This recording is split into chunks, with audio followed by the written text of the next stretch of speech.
This video is for you if you struggle with complacency. Okay, and I'm not going to rant and ramble and just give you my opinion on the solution to overcoming this complacency. I'm just going to read straight from the Bible in this video. So you can open your Bible to Luke chapter 15, verse 11 through 31. If you're watching and you want to follow along, we're going to be going into the parable of the lost son, or the prodigal son, as it is commonly known. And we're going to be using this as an explanation for why you might be painfully complacent. Like, I'm talking about you're painfully aware of the consequences of your actions. Like, you know that if you continue eating the way you eat, that it only leads to a path of early death. You know that it affects the way that people view you. You know that it affects the way that you show up in business, and it limits your capability of doing what God created you to do. You know those things. You're aware of those things. You're like, yes, Gabe, I understand. I get the consequences, right? My doctor literally told me that if I don't lose this weight, I'm going to die. I'm on all these medications, right? But I still haven't made a change. I can't get myself to make a change. This is for you if you're in that position. If you're encountering a mental block that almost feels like you are in handcuffs, right? That almost feels like you're in chains. Okay, this is also for you if maybe you have standards that are higher for yourself and you're not like on the brink of death, but you're way sloppier than you know you could be. Like if you're a former athlete or something like that, or you're really successful in other areas of life, and you know that you're made to be great in every area of life, but you're still for some reason pudgy, then this is for you too, okay? So let's read the parable of the lost son, starting with verse 11. Jesus continued, "There was a man who had 2 sons. The younger one said to his father, 'Father, give me my share of the estate.' So he divided his property between them. Not long after that, the younger son got together all he had, set off for a distant country, and there squandered his wealth in wild living." Okay, we're just going to read through the whole thing and then talk about it. After he had spent everything, there was a severe famine in that whole country, and he began to be in need. So he went and hired himself out to a citizen of that country, who sent him to his fields to feed the pigs. He longed to fill his stomach with the pods that the pigs were eating, but no one gave him anything. When he came to his senses, he said, "How many of my father's hired servants have food to spare, and here I am starving to death? I will set out and I'll go back to my father and say to him, 'Father, I have sinned against heaven and against you. I am no longer worthy to be called your son. Make me like one of your hired servants.' So he got up and he went to his father. But while he was still a long way off, his father saw him and was filled with compassion for him. He ran to his son, threw his arms around him, and kissed him. The son said to him, 'Father, I have sinned against heaven and against you. I am no longer worthy to be called your son.' But the father said to his servants, 'Quick, bring the best robe and put it on him. Put a ring on his finger and sandals on his feet. Bring the fattened calf and kill it. Let's have a feast and celebrate. For this son of mine was dead and is alive again. He was lost and is found.' So they began to celebrate. Meanwhile, the older son was in the field. He came near the house. He heard the music and dancing. So he called one of his servants and asked him what was going on. 'Your brother has come,' he replied, 'and your father has killed a fattened calf because he has him back safe and sound.' The older brother became angry and refused to go in. So his father went out and pleaded with him. But he answered his father, 'Look, all these years I've been slaving for you and never disobeyed your orders, and you never gave me even a young goat so I could celebrate with my friends. But when this son of yours, who has squandered your property with prostitutes, comes home, you kill the fattened calf for him.' 'My son,' the father said, 'you are always with me and everything I have is yours. But we had to celebrate and be glad because this brother of yours was dead and is alive again. He was lost and is found.'" Okay, so let's get into how this explains why you're probably still complacent. You know you need to make a change, but you just haven't been able to commit to making that change. Okay, and before we explain that, good news is that even if you've been squandering what God has given you in terms of your body, and you've just been living in this life of gluttony and sloth and comfort, and you're recognizing the issues with that now, and so you're just like, "God, I'm ready to take care of my body. I'm ready to honor my body." And you're coming back home, so to speak. Just know that there's going to be a celebration for you, right? Because if you've been dead in this area of life, we are going to celebrate that no matter how far gone you feel like you are now alive in this area of life. Okay, there's nothing you can do to remove God's grace from this specific area of your life, from your health and your fitness. There's nothing you can do to remove God's love for and his joy for you when you come back to honoring your body, right? The way that, not just that you need to, but the way that he created you to. Okay, so good news on the other side of this. But why are we still complacent? Why haven't we done that yet? Why haven't we come back? If we go into this section of verses here, right before 17, where it says, when he came to his senses, you'll see that 13 through 16. Not long after that, the younger son had got together all he had, set off for a different country, and squandered his wealth in wild living. This is like squandered my body with gluttony and sloth, squandered my body with overeating, squandered my body with plopping on the couch after work and just seeking comfort, squandered my body with stress eating and using food as my form of comfort and satisfaction instead of turning to God as my form of comfort and satisfaction. Squandered his wealth in wild living, right? And I genuinely believe that this word wealth can be used and applied into just your health, because at the end of the day, like, think about what is actually more valuable here. Like, wealth is great. Wealth comes from God. The Bible says that the ability to build wealth comes from God. We need wealth to build the kingdom, right?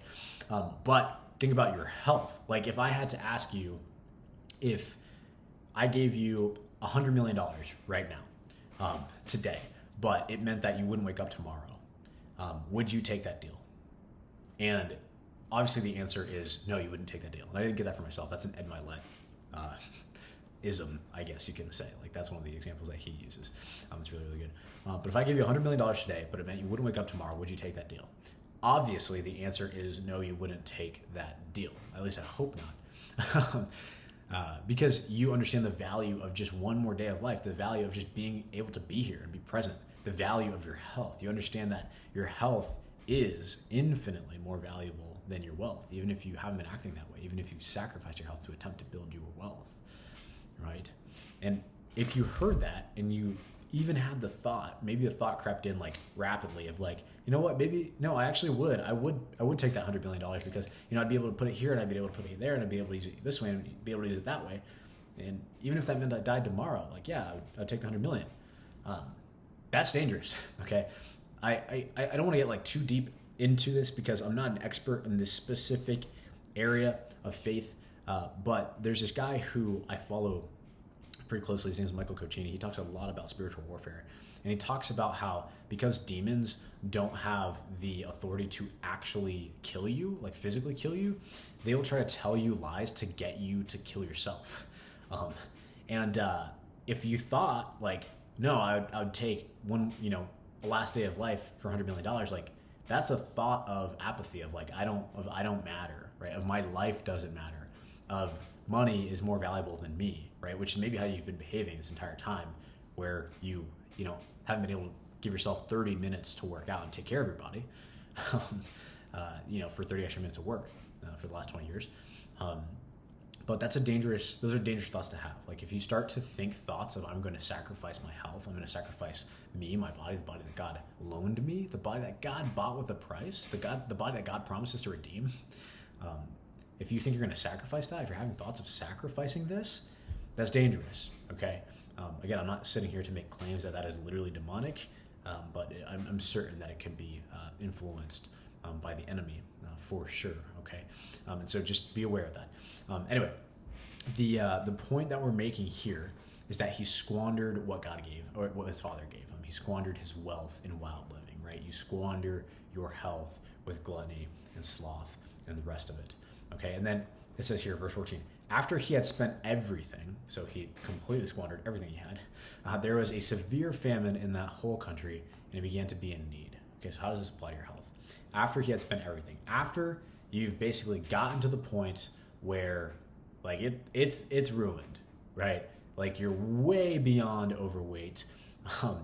The doctor is like now telling you, hey, if you don't lose this weight, your heart's basically a ticking time bomb. Maybe you've had a heart attack already at this point.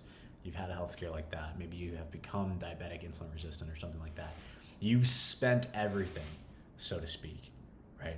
And now you're in need. right? Now you're in need. So then it says here, so he went and he hired himself out to a citizen of that country. He literally like made himself, I guess, essentially a slave or indentured servant of some kind. Hired himself out. Okay, I don't want to say like slave specifically. I'm not a theologian, by the way. I'm just a guy who applies faith to fitness. So, but it seems like he sacrificed quite a bit, hired himself out to a citizen of the country who sent him into the fields to feed pigs. Okay, so he spent everything he had, and now he's like, basically, I will do anything just to survive, like just because I'm in such dire need, right? You spend everything you have, you squander your health, you eat this way for decades on end, and now you're willing to do anything to get it back, right? Like you are willing to, go on these, maybe like do some kind of intense fasting or something like that. Like you're willing to not eat for an entire day to try to get your health back. You're willing to do these insane diets to try to get your health back. You're willing to do freaking Weight Watchers where they send you all these weird foods and tell you to count points to get your health back. You're willing to run 10 miles a day if that's what it takes to get your health back because you've squandered it. And now you recognize that there's a need, right? So that's how this applies here. Then let's look at what happened next. He longed to fill his stomach with the pods that the pigs were eating.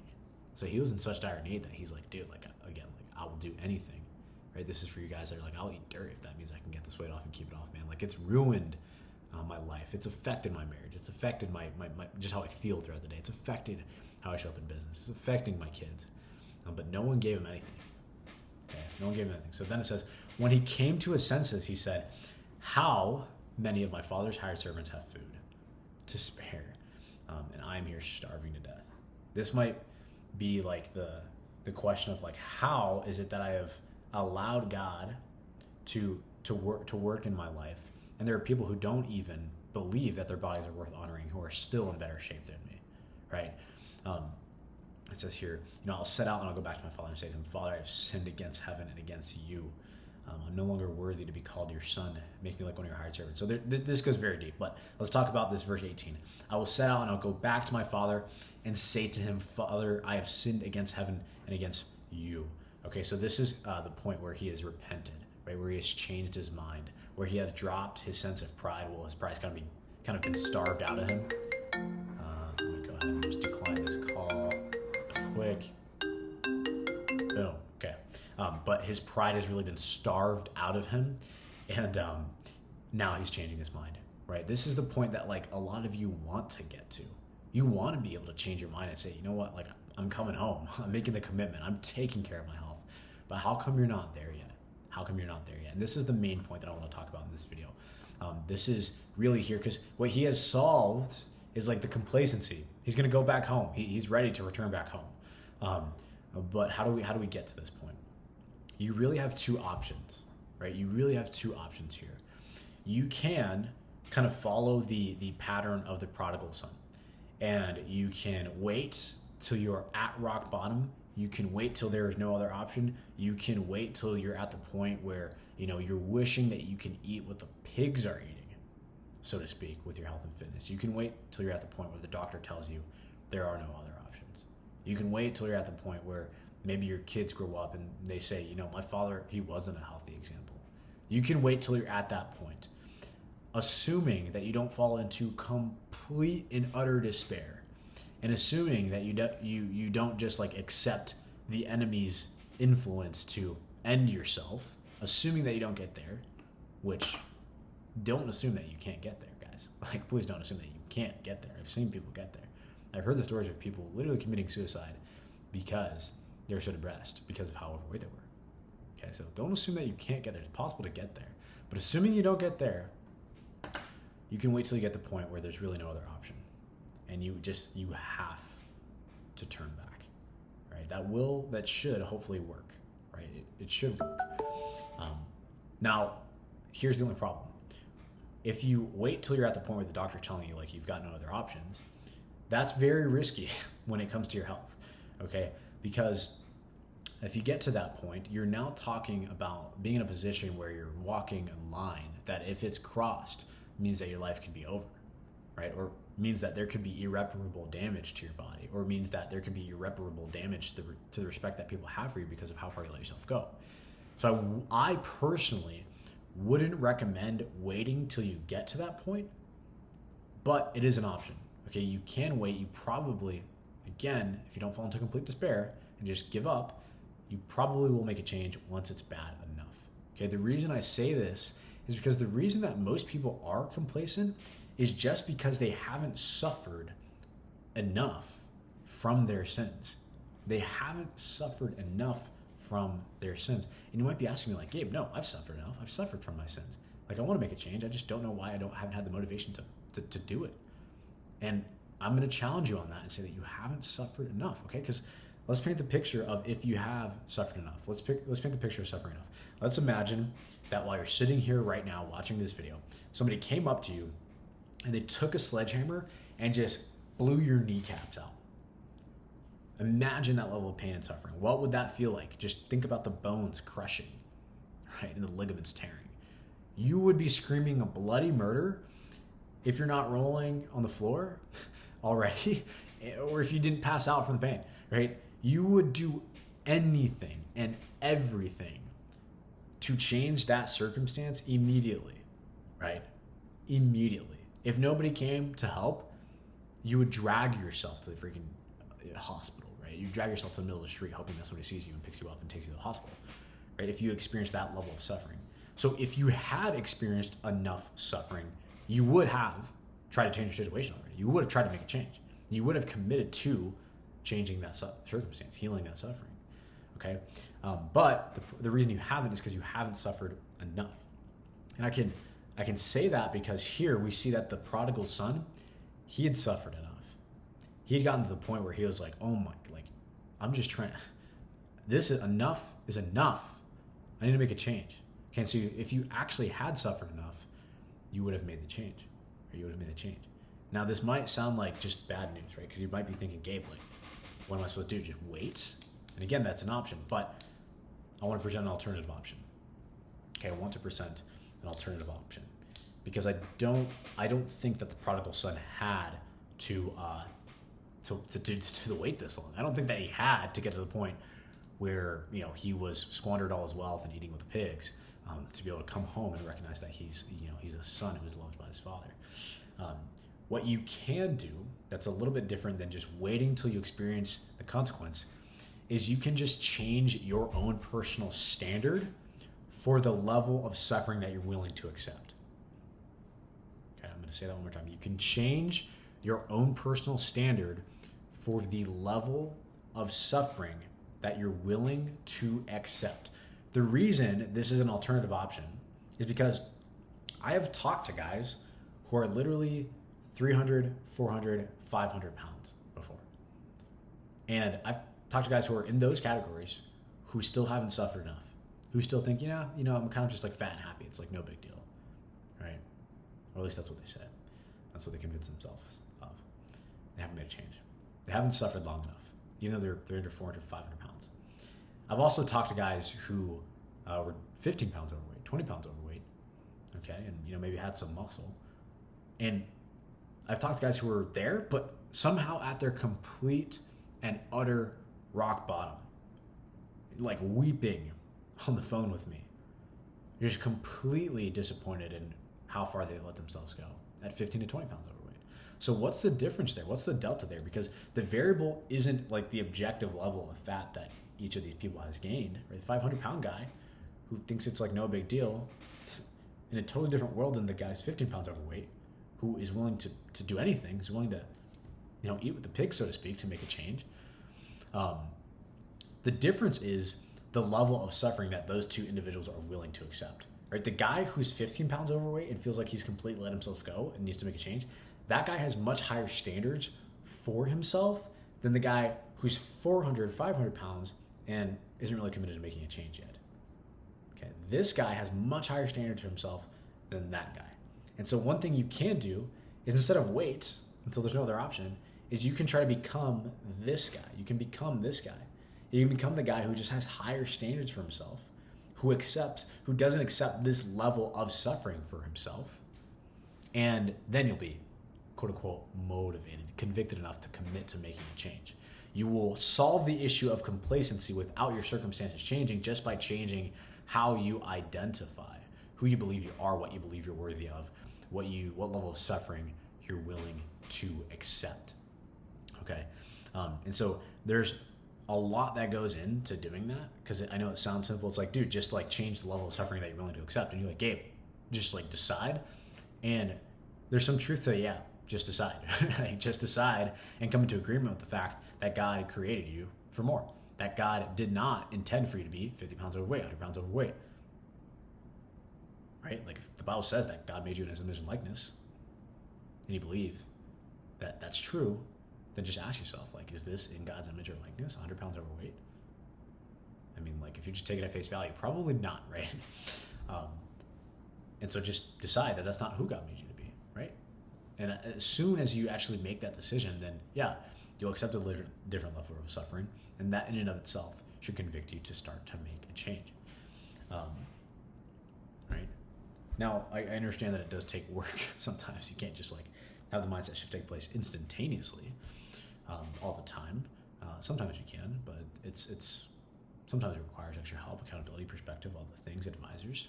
Victory is won in a council of many trusted advisors, right? That's what the Bible says. So sometimes you need help with that. But at the end of the day, it comes down to the same thing, right? Changing your perception of who you are. Because if you believe that you're made for more, that there's a higher standard for you, that God called you for more, you'll accept, you won't accept this current level of suffering, right? You won't accept this current level of suffering.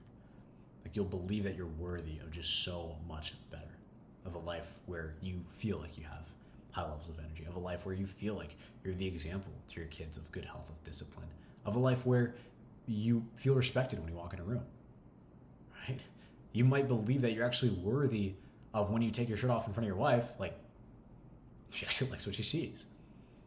And you don't have to like pretend that she does, or ignore the fact that she doesn't, or turn the lights off or something like that, right? So you have to change the level of suffering that you're willing to accept. That happens through changing your identity. That's the other option. Okay. Again, that's the other option. Or you can wait. I mean, either one will work. But the waiting one is risky. Okay, you're playing like with fire when it comes to your health. And then if you just let yourself get to that point, you might start to fall into despair, which is dangerous too. Like, whether or not you commit suicide because you're overweight, you might just commit slow suicide by staying overweight and shortening your lifespan. Right? Like, the devil doesn't have to kill you instantly in a violent and, graphic way. I mean, that's one thing. But if you can just get yourself to kill yourself slowly without anyone really noticing, that's another way, right? Like, yep, 20 years of this person's intended ministry wiped off the face of the earth because they just overate. Scary. But yeah, so what I want you guys to do from this point is, either wait. Please don't do that, actually. I don't want you guys to do that. That is an option. It will work. Or just change the level of suffering that you're willing to accept by coming into agreement with who God really created you to be. That's that. And that's really the perspective, right? And that's what we work on with guys inside defaultkings.com. A lot of them, they come in because they're like, yeah, I'm no longer willing to accept this level of suffering. I know I'm made for more, but how do I really come into agreement with that? How do I really adopt those beliefs? How do I really change this identity that I have so that it's solidified, right? So I don't keep falling back into it. So yeah, that is the perspective here. Yeah, I mean, there's so many other things that we can get into with the parable of the lost son, the prodigal son story here. But I think I want to come back to kind of the end point here, right? The end point is that even if you squandered your health for decades on end, even if you have just completely been irresponsible and tarnished this body that God paid a price for, then I want you to know that when you do come back, when you do change the level of suffering that you're willing to accept, when you do repent, change your mind from how you've been treating your body, that you're just going to be welcome with open arms. Welcome with open arms, right? Like the coat will be placed on you, the ring will be placed on you, the sandals will be placed on your feet, the fattened calf is going to be slayed for you. As in, when you make that change, the blessings that you are going to experience are beyond anything you can ask for or imagine. They're going to be beyond what you even believe that you deserve, right? Like, if you can imagine your life 50 pounds lighter right now, and imagine the blessings, like, yeah, man, if I'm going to feel good, my joints are going to hurt, I'm going to look better, I'm going to feel better, I'm going to be a better example to the people I lead. the blessings are beyond that. Right? They're so far beyond that. They're the fattened calf blessings. The blessings that are going to make the people who are around you be like, how? Right? That's what's on the other side of you coming back. So I just want to encourage you in that and let you know that, man, like, God is ready to wrap you in that robe once you come back. So yeah, that is that. Hope the perspective helps on overcoming complacency. Change the standard of suffering that you're willing to accept. That is it. God bless you. See you on the next one.